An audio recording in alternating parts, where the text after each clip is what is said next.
Donald Trump has tapped conservative billionaire Betsy DeVos to serve as education secretary. DeVos is the former chair of the Michigan Republican Party and a longtime backer of charter schools and vouchers for private and religious schools.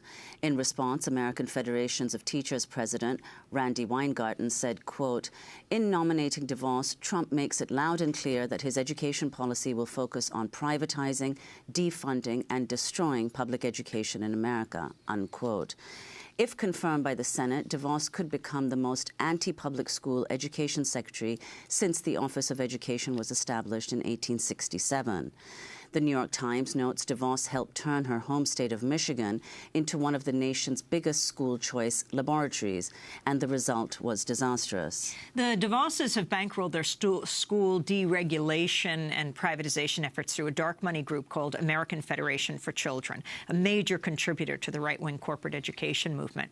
They've also pushed controversial anti-union state legislation known as Right to Work, dealing a major blow to the labor movement, including teachers' unions in Michigan.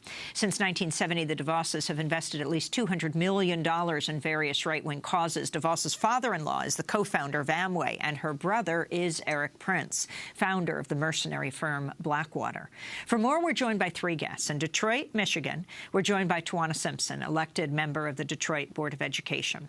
In Madison, Wisconsin, Lisa Graves is with us, Executive Director of the Center for Media and Democracy. Her piece is titled 5 Things to Know About Billionaire Betsy DeVos, Trump Education Choice. And here in New York, we're joined by Diane Ravitch, the former Assistant Secretary of Education under President George H.W. Bush, historian of education, best-selling author of over 20 books, including Reign of Error, the hoax of the privatization movement and the danger to America's public schools, as well as the death and life of the great American school system, how testing and choice are undermining education. We welcome you all to Democracy Now!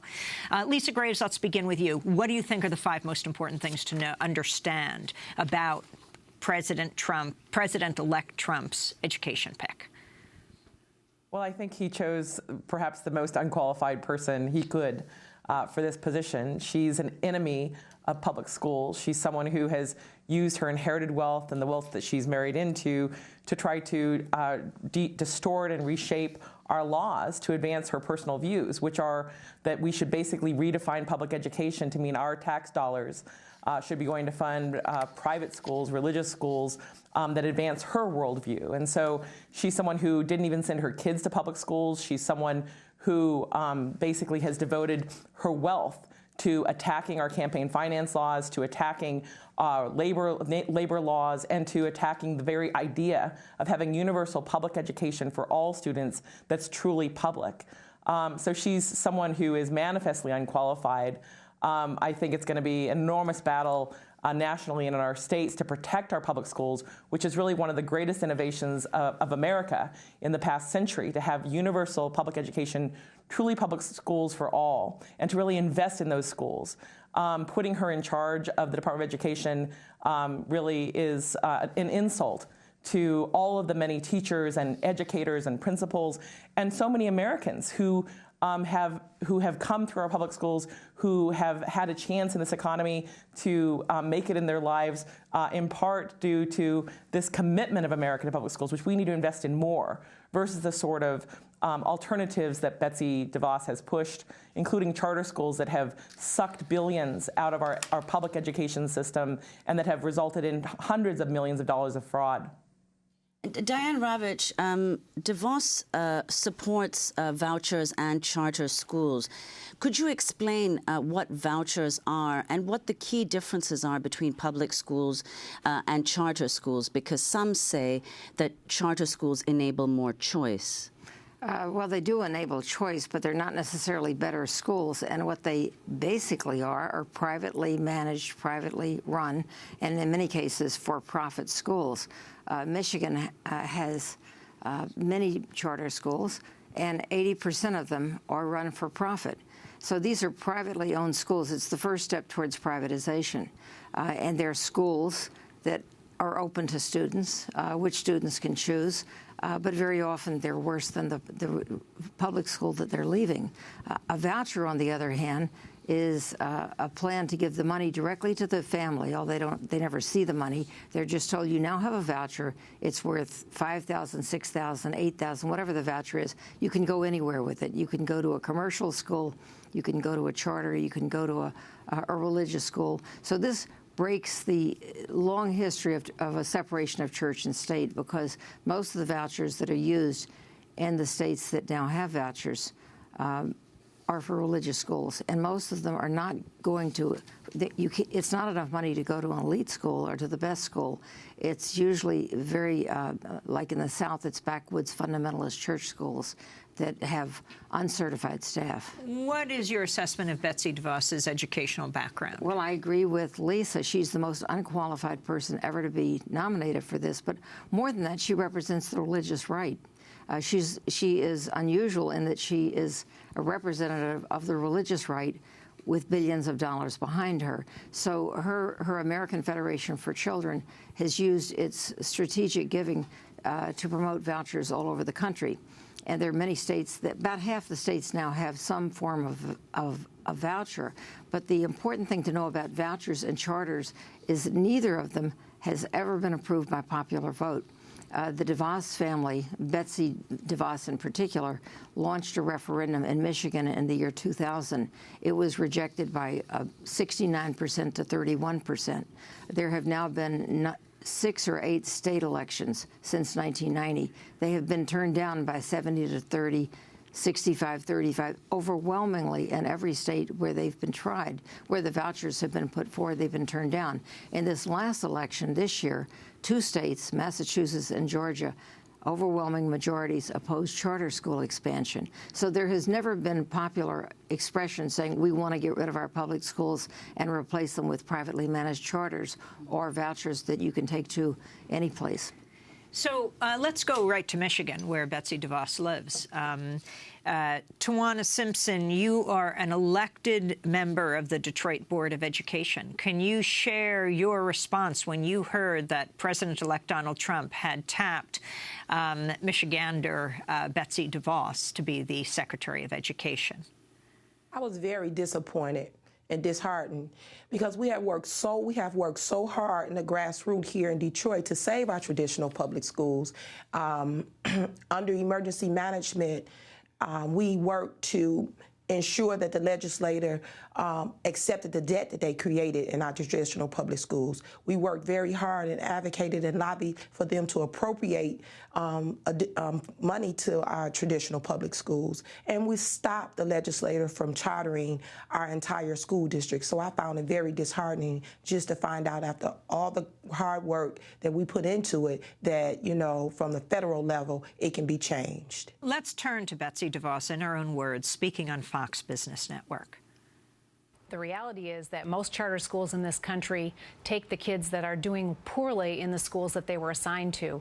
And all the parents want is greater choice for their children. The more choices we have, the more competition we have, but also the better product or the better learning opportunity for the kids. So that's Betsy DeVos speaking on Fox. Tawana Simpson, what's your experience of working with Betsy DeVos? What effect has she had on the Detroit schools where you are a board member? Well, you know, her and her family provide lots of money to the legislator to make sure to ensure laws go the way they want it, to have unmandated, unaccountable, and corrupt charter schools in our city. But listening to her statement is actually the opposite. Charter schools come into our traditional public schools and cherry pick the best students. They don't take the students who need the most help, because it makes no economic sense for charter schools, because it costs more money to educate students that have other needs, additional educational needs. This is another clip of Betsy DeVos speaking at the American Federation for Children Summit earlier this year. All told, together we've helped more than 1 million kids in private school choice programs, and we're just getting started. Since we last met, Nevada, Montana, Tennessee, Mississippi, Arkansas, Wisconsin, South Carolina, Maryland, and South Dakota have all passed private school choice programs. So that's Betsy DeVos. Diane Ravitch, I mean, it all comes down to what's best for children. What are the records on these different schools? And what will it mean? Who is Secretary of Education? How will she compare, for example, to Arne Duncan? He was also a supporter of charter schools. Well, I have to say, somewhat echoing a little bit of Cornel West, that the Obama administration in education laid the groundwork for Trump and Betsy DeVos, because they were big supporters of charter schools. And I've been arguing for years that charter schools are the first step towards full privatization. You didn't always think that. You worked for George H.W. Bush. You were a big proponent of charter schools. Well, the charter school idea started in 1988. It was just an idea then. Then in 1992, the first charters opened in Wisconsin, the first one. And then they began slowly to spread. And at the time, I thought, gee, that's an interesting experiment. Albert Shanker, the head of the AFT, was one of the original proponents of charters. American Federation American Federation of Teachers. And in 1988, he said, this is a great idea, we should try this. But by 1993, he said charters are no different from vouchers, because they both open the door to corporations coming in and running public schools. And what we have today, and I changed my mind, and I wrote a book in 2010 saying charters, choice, and testing are killing education in this country, which I still believe. But when he renounced charters, he recognized that there was an increasing corporate interest in moving into the schools. So today we have corporate chains, and some of them are nonprofit, like KIPP, although they do take in a lot of money. And we also have for-profit charter chains run by non-educators. And we have people like Andre Agassi, who's a high school dropout, creating a charter chain, even though his own Andre Agassi school is one of the lowest performing schools in the state of Nevada. We have a sector called the charter industry, which people invest in. They're equity investors putting money into it.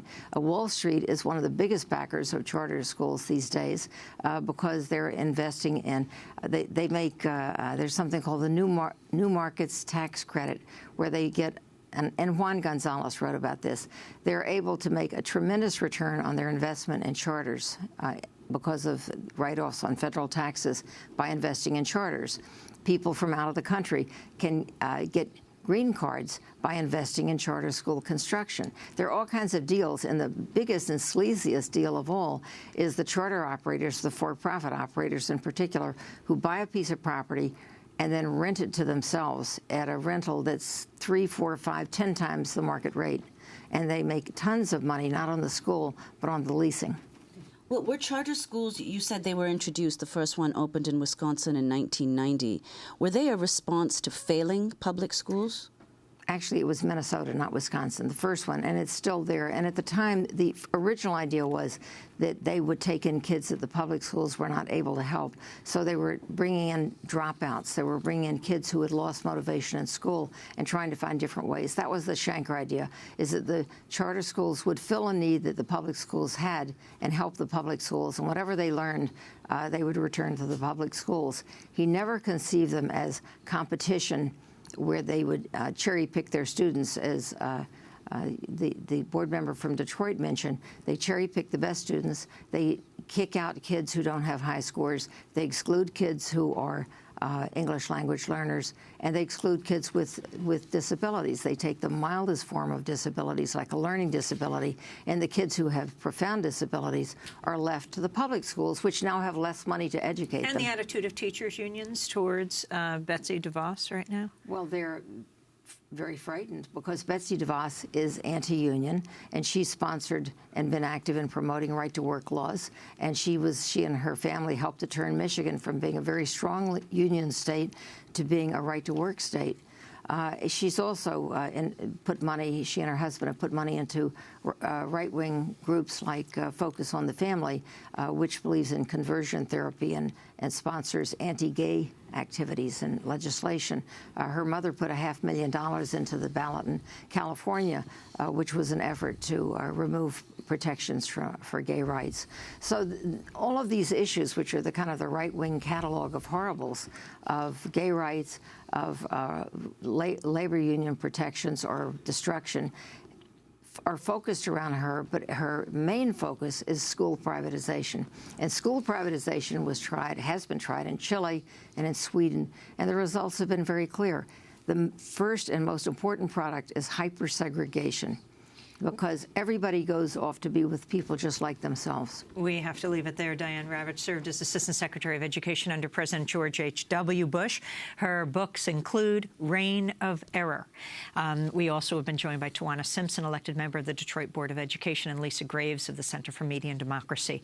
We will link to your piece, Lisa, at democracynow.org. That does it for our show. Join us December 5th at Riverside Church in New York for our 20th anniversary, including Harry Belafonte, Noam Chomsky, Patti Smith, Danny DeVito, Danny Glover, Tom Morello, Juan Gonzalez, and many more. Check our website, democracynow.org. I'm Amy Goodman with Nermeen Sheikh. Thanks for joining us.